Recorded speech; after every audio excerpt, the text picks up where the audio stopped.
Hi Capricorn, welcome to my channel. This is a love romantic relationship reading for you, Capricorn. I hope you're well. The reading for today, Capricorn, will cover the full moon in Leo, which is happening today while I'm recording the reading, February 9, and the weekly intuitive message for the period of February 10 to February 16. And given that February 14 will take place next week, this will also cover that reading, all right? So this is a 3-in-1 reading for my beautiful Capricorn friends out there. I hope you're doing well. Before I start off, I want to thank you for your awesome support, your likes, and your subscribe. If you guys are interested to further support my channel, check the description box below because you would see the details of my Instagram account, my Etsy store, and the other 2 channels that I manage and I own here in YouTube. Some of it are in process for more content uploads, so just watch the space. All right, so let's start your reading, Capricorn. The first card in your past situation, past energy, is the Death card in upright position. You could be dealing with a Scorpio, or there is a situation in the past that took place around November time, 11 weeks, 11 months ago, 11 days ago. But this is something that out of control, you know. The Death card is in upright position. This is death. Death is an ending. After death is a rebirth or a new process. So something out of control, something that you have to let go because it's impractical. You've got here the King of Pentacles. The King of Pentacles in reverse. This is, I'm not committing, I'm not responsible, I'm not keen right now. There's some sort of detachment, all right? You felt a person, a situation in the past is not really into 100% giving in to that connection, reconnection, or relationship. So you've decided, or someone decided, or it could be a natural organic process that you have let it go because you can't control their commitment. You know, they're unable to commit. You can't control them. They're showing an energy, a message, a vibe that they're non-committal. You know, and it's not something that you can control. And when I say that, I sense an intuitive feeling of, for some of you, giving up, or you raise your hand and say, all right, what can I do? If this is not what you feel, this is the advice of the intuitive message, is that, full moon Leo, you've got lots of energy, and you've got a lot of things that you could focus on. So put your energy in there and release, full moon energy. And then intuitive weekly is about, what I feel for you is that the past is something that you cannot control. You have identified the culprit. It's non-committal. It's not taking accountable. It's a person who's detaching instead of inserting themselves more and more to the situation or relationship. So this is, I'd say, a playing safe for some of you. They can't decide, so they ghosted you. They don't talk. They don't communicate.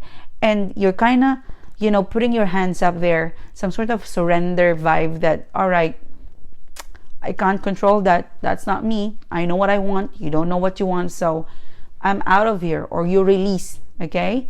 So what I feel for you intuitively is that the energy of the full moon is bringing you some sort of release or detachment into people, into situation, especially love, romantic, or dating, that you cannot control. And that's good, because once you release, you let new spaces, new people, new energy to come along. All right, give me a second. I'm just gonna fix something. So excuse me. So when you did that, there was a total shift. Sorry, I'm just fixing my mic. So Death card, King of Pentacles, and then 4 of Pentacles. Again, release. You have released someone, or they have released you, while identifying that the issue is, I'm not committing, I'm not into commitment, I'm not taking responsibility, I'm not just into it right now. That's the past statement. That is how your person or yourself or someone views the situation in the past. It really is a good release, although it's quite painful because it's dark. The Death card in here, it's dark.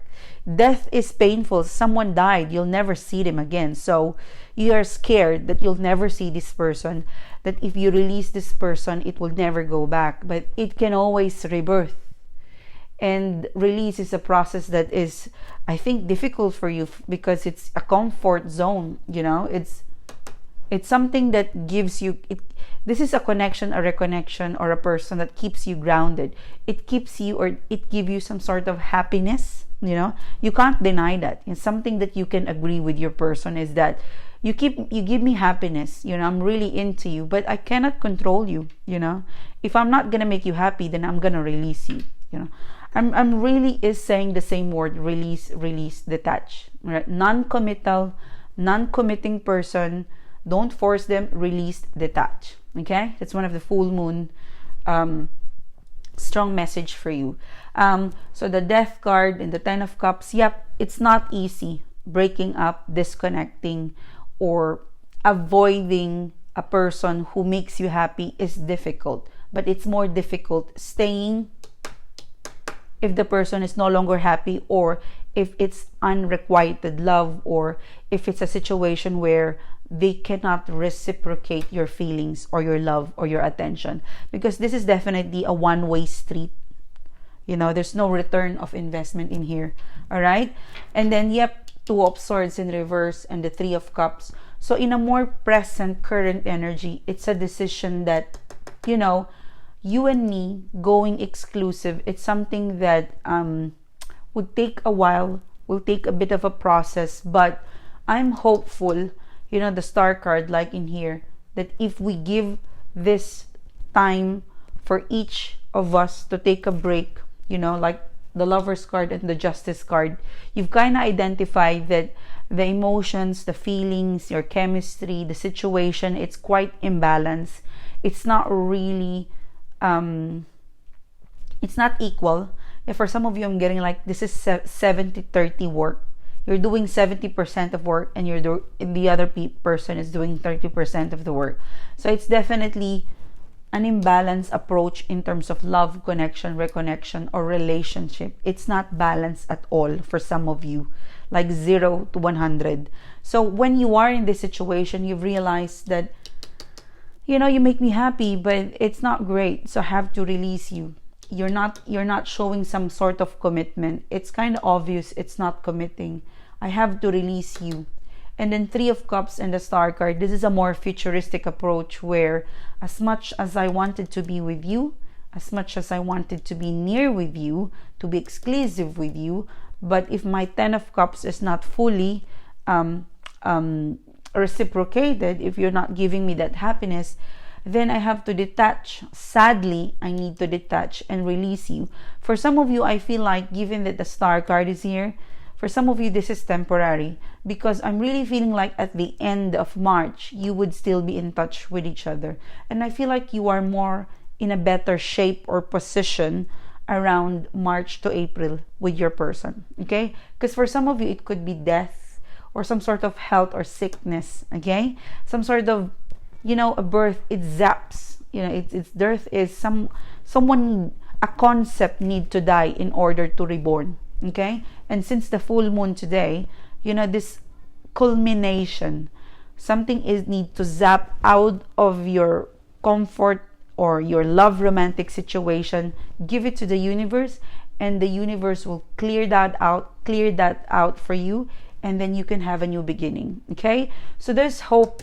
I really feel like your goal, your dream of having an exclusive relationship with someone or a new person, there is hope in here. Okay?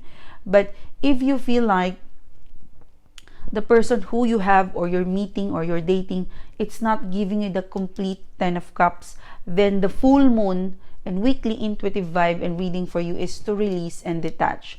No matter how painful it is, you've got to create space in order for new memories, new person, new situation to rebirth. Okay? So this is great. I feel like this is more of a learning. This is more of a detachment process so that you could rebirth. Okay? So March and April, there's a possibility of a reunion, a rekindling, or a new person to come along. Okay? I'm seeing a new person around March and April time. this is someone who is more carefree, more loving, more free to love you. They have more free time, which is having more time, spending more time could create memories and could really make things, like you can build more connection. Like I feel like this person, they're around you now, but they will be more active with you around March and April, okay? For some of you, it could be the same person, but I really feel like it's a renewal, okay? So this is still great, but the process from getting there to now, it's quite complicated and there's a bit of complexity, but you'll get there. Imagine this, take the full moon, Leo full moon, energy and reading for you and weekly intuitive February 10 to 16 as something that you need to release something in order to gain it back. A rebirth, okay? A rebirth process. You could be dealing with a Gemini, Cancer, Scorpio, Pisces, Libra, Aquarius. For some of you, Scorpio specifically, Capricorn, Taurus, or a Virgo, and Aquarius, okay? So I'm really feeling like intuitively, March, see you soon for past person. And then if it doesn't work, around April, there is more carefree, loving vibe that's gonna come your way. The new person who would come with you, who you would meet around April or March to April month, it could be someone in the past. I feel like this person is they're less work, less complexity, so you would really get along, like carefree, loving situation. That's what I'm getting in here. So this is you. This is your reading. Thank you so much for tuning in. Thanks for being here today. I hope I get a like, a subscribe, guys, if this is resonating with you. I'll see you soon and have a great week.